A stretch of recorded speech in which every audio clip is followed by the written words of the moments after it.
کرتے ہوئے روانہ ہوئے۔ ہمارے نبی کریم صلی اللہ علیہ وسلم مدینہ پاک سے روانہ ہیں، کبھی پیدل ہیں، کبھی اونٹ پر سوار ہیں۔ جو ہماری پہلی زیارت آئی تھی پیر روحا، بستی روحا، اس بستی میں آقا علیہ الصلوۃ والسلام تشریف لائے، آ کر رکے، آرام فرمایا۔ اسی کوئے کے اندر ہمارے نبی کریم صلی اللہ علیہ وسلم نے اپنا دعا مبارک بھی شامل فرمایا۔ اسی طرح ہمارے نبی کریم صلی اللہ علیہ وسلم بیر روحا سے روانہ ہوئے، بستی طلحہ سے ہوتے ہوئے آب شفا بیر شفا پر پہنچے۔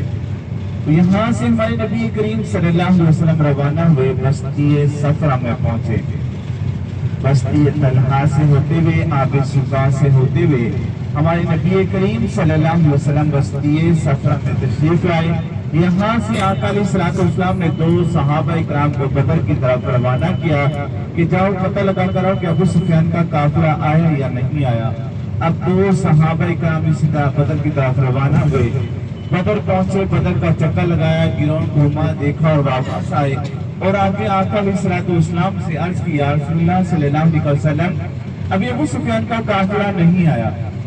اب ابو سفیان کو بھی اس بات کا شک تھا کہ ہمارے قافلے کے بارے میں آقا علیہ الصلوۃ والسلام کو پتہ لگا ہوگا کہ کہیں مسلمان جو ہیں ہمارا قافلہ روکنے کے ارادے سے نکلے ہوئے تو نہیں ہے۔ اب ابو سفیان نے کیا کیا، اپنے قافلے کو راستے میں روکا، خود جو ہے بدر کی طرف روانہ ہوئے۔ ابو سفیان بھی اسی طرح بدر آئے، بدر کا چکر لگایا، گروہ گھوما، دیکھا کہ 2 عورتیں کھڑی بھی آپس میں باتیں کر رہی تھی۔ ایک کہہ رہی تھی کہ میں نے آپ سے پیسے لینے ہیں، اور دوسری کہتی ابو سفیان کا قافلہ آنے والا ہے، اس میں کام کر کر آپ کو پیسے لٹا دوں گی۔ آپس میں یہ دونوں عورتیں باتیں کر رہی تھی۔ ابو سفیان ان کے پاس آئے اور آ کر پوچھنے لگے کہ یہاں پر آپ لوگوں نے کوئی اجنبی چہرے دیکھے ہیں؟ ان عورتوں نے کہا کہ ہم نے دیکھا کہ 2 لوگ مدینہ پاک کی طرف سے آئے، بدر کا چکر لگایا، گروہ گھوما، دیکھ کر واپس چلے گئے۔ تو ابو سفیان نے کہا کہ آپ لوگوں سے کچھ پوچھ رہے تھے؟ ان عورتوں نے کہا نہیں، ہم سے کچھ پوچھا نہیں، اسی طرح واپس چلے گئے۔ اب ابو سفیان کیا کرتے کہ آپ مدینے کے راستے پر چل پڑتے ہیں، تھوڑا سا سفر طے کرتے تو آپ دیکھتے ہیں کہ اونٹوں نے مہنگنے کر رکھی، جیسے یہاں سے ابھی اونٹ گزر کر گئے ہوں۔ ابو سفیان بڑے ہوشیار آدمی تھے، آپ پرانے تاجر بھی تھے اور آپ بڑے ہوشیار بھی تھے۔ تو ابو سفیان نے جب دیکھا کہ اونٹ کی لنک، آپ نے اونٹ کی لنک کو اٹھا کے توڑا تو دیکھا ان کے اندر سے کھجوروں کی گٹھلیاں نکلی۔ ابو سفیان یہ بات سمجھ گئے کہ یہ مدینے والے لوگ ہیں، کیونکہ مدینے والے لوگ اپنے جانوروں کو کھجوریں کھلایا کرتے تھے۔ جب ابو سفیان نے اونٹ کی لنک کو اٹھا کر توڑا تو دیکھا ان کے اندر سے کھجوروں کی گٹھلیاں نکلی۔ ابو سفیان یہ بات سمجھ گئے کہ یہ مدینے والے لوگ ہیں، کیونکہ مدینے والے لوگ اپنے جانوروں کو کھجوریں کھلایا کرتے تھے۔ اب ابو سفیان اپنے قافلے میں واپس گئے اور جا کر ایک تیز رفتار گھوڑا اور ایک سوار کو تیار کیا۔ زمزم غفاری اس آدمی کا نام تھا۔ اس کے ہاتھ مکہ پاک پیغام بھیجا کہ مکے والے لوگوں کو جا کر بتاؤ کہ مسلمان جو ہیں ہمارا مال حاصل کرنے کے لیے نکل آئے ہیں، اگر آپ لوگوں نے اپنا اپنا مال بچانا ہے تو گھروں سے نکل آئے۔ اب زمزم غفاری یہاں سے مکہ پاک کی طرف روانہ ہو گیا۔ ابو سفیان آپ پرانے تاجر تھے، آپ کو بہت سے راستے معلوم تھے، آپ سمندر والی سائڈ سے ہوتے ہوئے مکہ پاک کی طرف روانہ ہو گئے۔ ہمارے نبی کریم صلی اللہ علیہ وسلم بستی صفرا میں رکے ہوئے ہیں۔ اب ابو سفیان دوسرے راستے سے ہوتے ہوئے روانہ ہو گیا اور زمزم غفاری اب یہاں سے مکہ پاک کی طرف روانہ ہے۔ پہلے کا دستور اس طرح تھا، اگر کوئی بری خبر، کوئی جنگ والی خبر سنانی ہوتی تھی، وہ لوگ یوں کیا کرتے تھے کہ ان کے پاس جو بھی سواری ہے اس کے ناک اور کان کاٹ لیا کرتے تھے تاکہ لوگوں کو پتہ لگے کہ آدمی مصیبت میں ہے تو اس کی فوری بات سنا کرتے تھے۔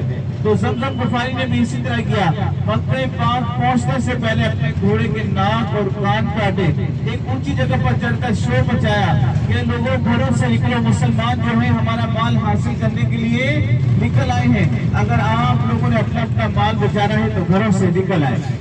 اب کفار مکہ کے جو بڑے بڑے سردار تھے وہ جمع ہونا شروع ہو گئے۔ اب ابو جہل بھی آ گیا۔ اب ابو جہل نے اپنے لوگوں کو اکٹھا کرنا شروع کر دیا، اپنی فوج کو تیار کرنا شروع کر دی۔ اب ابو جہل نے اپنے لوگوں کو اکٹھا کیا، تیار کیا تو 1300 لوگ اکٹھے ہوئے۔ اب ان کے پاس، ہر آدمی کے پاس اچھی سواریاں ہیں، لڑنے کے لیے تلواریں، تیرے، بھالے، کھانے کے لیے ان کے پاس روزانہ کے 5 سے 7 اونٹ ہیں، پینے کے لیے ان کے پاس شراب ہے، ہر چیز کی ان کے پاس سہولت ہے۔ ہمارے نبی کریم صلی اللہ علیہ وسلم مدینہ پاک سے روانہ تھے، کبھی پیدل کبھی اونٹ پر سوار تھے، صحیح سے صحابہ کے پاس سواریاں بھی نہیں تھی، اور کھانے کا کیا سامان تھا؟ فقط کھجوریں، اور وہ بھی زیادہ تعداد میں نہیں تھی صحابہ کے پاس، نہ صحیح سے سواریاں ہیں، نہ کھانے کا صحیح سے سامان ہے، اور لڑنے کے لیے صرف 8 تلواریں ہیں۔ روایت میں ملتا ہے کہ ان میں چند ایک تلواریں لڑنے کے قابل بھی نہیں تھی، اور 6 سرے تھے۔ فقط یہ صحابہ کے پاس سامان تھا۔ اب ابو جہل اپنے لوگوں کو اکٹھا کیا، تیار کرو، 1300 لوگ اکٹھے ہوئے۔ اب ابو جہل اپنے 1300 لوگوں کو لے کر بدر کی طرف روانہ ہوا۔ ابو سفیان نے پیغام بھیجا کہ ہمارا مال بچانے کا مقصد تھا، ہمارا مال بچ چکا ہے، اب واپس چلیں۔ نعوذ باللہ من ذالک، ابو جہل نے یہ الفاظ استعمال کیے کہ مٹھی بھر مسلمان ہیں، یہ مٹھی بھر مسلمان ہیں، میں انہیں ختم کر کے لوٹوں گا، جنہیں اللہ رکھے انہیں کوئی بھی ختم نہیں کر سکتا۔ جب ابو جہل نے یہ الفاظ استعمال کیے تو ابو جہل کے ساتھ ایک 300 لوگوں کا قبیلہ تھا، وہ واپس ہو گیا۔ اب ابو جہل کے ساتھ 1000 کی فوج ہے۔ اب ابو جہل 1000 کی فوج لے کر بدر کی طرف روانہ ہوا۔ اب ابو جہل بدر پہلے پہنچا، اس نے وہ جگہ تلاش کی جو جگہ پکی تھی، جہاں پینے کا پانی کا کنواں تھا، اس جگہ پر جا کر قبضہ کیا۔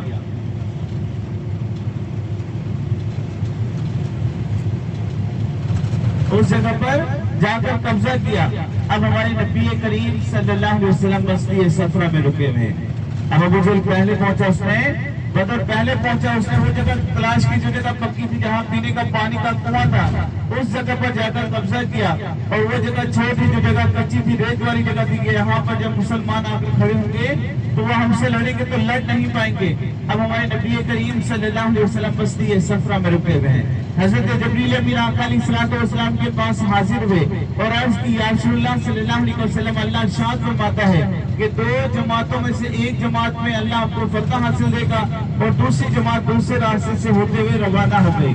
پہلے صورتحال یہ تھی کہ آپ اس قافلے کو روکنے کے ارادے سے نکلے تھے، اب صورتحال جنگ کی بن چکی ہے۔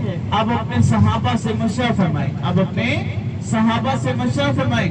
اب ہمارے نبی کریم صلی اللہ علیہ وسلم نے اپنے صحابہ کو جمع فرمایا، اور آقا علیہ الصلوۃ والسلام نے اپنے صحابہ سے مشورہ فرمایا کہ صحابہ کفار مکہ مسلمانوں سے جنگ کے ارادے سے نکل چکا ہے، آپ لوگوں کا کیا ارادہ ہے؟ حضرت صدیق اکبر رضی اللہ تعالیٰ عنہ کھڑے ہوئے اور عرض کی، یا رسول اللہ صلی اللہ علیہ وسلم، آپ حکم دے، ہم جنگ کرنے کے لیے تیار ہیں۔ ہمارے نبی کریم صلی اللہ علیہ وسلم نے دوسری دفعہ پھر ارشاد فرمایا کہ صحابہ کفار مکہ مسلمانوں سے جنگ کے ارادے سے نکل چکا ہے، آپ لوگوں کا کیا ارادہ ہے؟ حضرت علی رضی اللہ تعالیٰ عنہ کھڑے ہوئے، حضرت عمر رضی اللہ تعالیٰ عنہ کھڑے ہوئے اور عرض کی، یا رسول اللہ، آقا علیہ الصلوۃ والسلام نے عرض کیا، ارشاد فرمایا کہ صحابہ کفار مکہ مسلمانوں سے جنگ کے ارادے سے نکل چکا ہے، آپ لوگوں کا کیا ارادہ ہے؟ تو حضرت علی رضی اللہ تعالیٰ عنہ کھڑے ہوئے اور عرض کی، یا رسول اللہ صلی اللہ علیہ وسلم، آپ حکم دیں، ہم جنگ کرنے کے لیے تیار ہیں۔ ہمارے نبی کریم صلی اللہ علیہ وسلم نے تیسری دفعہ پھر ارشاد فرمایا۔ اب آقا علیہ الصلوۃ والسلام نے تیسری دفعہ کیوں ارشاد فرمایا کہ جو صحابہ بول رہے تھے مکہ پاک سے ہجرت کر کے مدینہ پاک میں تشریف لائے، جو صحابہ بول رہے تھے مکہ پاک سے ہجرت کر کے مدینہ پاک میں تشریف لائے تھے، آقا علیہ الصلوۃ والسلام نے تیسری دفعہ اس لیے ارشاد فرمایا کہ جو مدینہ کے صحابہ ہیں یہ بھی بولیں۔ جب مدینہ کے صحابہ نے دیکھا کہ آقا علیہ الصلوۃ والسلام کی توجہ ہماری طرف ہے تو مدینہ کے صحابہ کھڑے ہوئے اور عرض کی، یا رسول اللہ صلی اللہ علیہ وسلم، آپ حکم دیں، ہم جنگ کرنے کے لیے تیار ہیں۔ ہمارے نبی کریم صلی اللہ علیہ وسلم نے یہاں سے جنگ کا اعلان کرتے ہوئے روانہ ہوئے۔ نہاتے صحابہ، کوئی جنگ کی سامان نہیں، کوئی تلواریں تیرے بھالے کچھ بھی نہیں ہے، نہ صحیح سے کھانے کا سامان ہے۔ یہاں صحابہ اکرام آقا علیہ الصلوۃ والسلام سے عرض کر رہے ہیں کہ یا رسول اللہ صلی اللہ علیہ وسلم، ہمارے ماں باپ آپ پر قربان، یا رسول اللہ حکم دیں، ہم جنگ کرنے کے لیے تیار ہیں۔ ہم حضرت موسیٰ کلیم اللہ کی قوم کی طرح نہیں ہیں۔ جب حضرت موسیٰ کلیم اللہ نے اپنی قوم سے کہا کہ فرعون سے جنگ کرنی ہے تو آپ کی قوم نے کہا، موسیٰ آپ لڑو گے، آپ کا خدا لڑے گا۔ پر یہاں صحابہ اکرام آقا علیہ الصلوۃ والسلام سے عرض کر رہے ہیں کہ یا رسول اللہ صلی اللہ علیہ وسلم، آپ حکم دیں، ہم جنگ کرنے کے لیے تیار ہیں۔ اب ہمارے نبی کریم صلی اللہ علیہ وسلم یہاں سے جنگ کا اعلان کرتے ہوئے روانہ ہوئے۔ ہمارے نبی کریم صلی اللہ علیہ وسلم یہاں سے جنگ کا اعلان کرتے ہوئے روانہ ہوئے۔ جن صحابہ کے پاس تلواریں نہیں تھیں ان صحابہ کو آقا علیہ الصلوۃ والسلام نے کھجوروں کے ڈنڈے توڑ کر دے دیے۔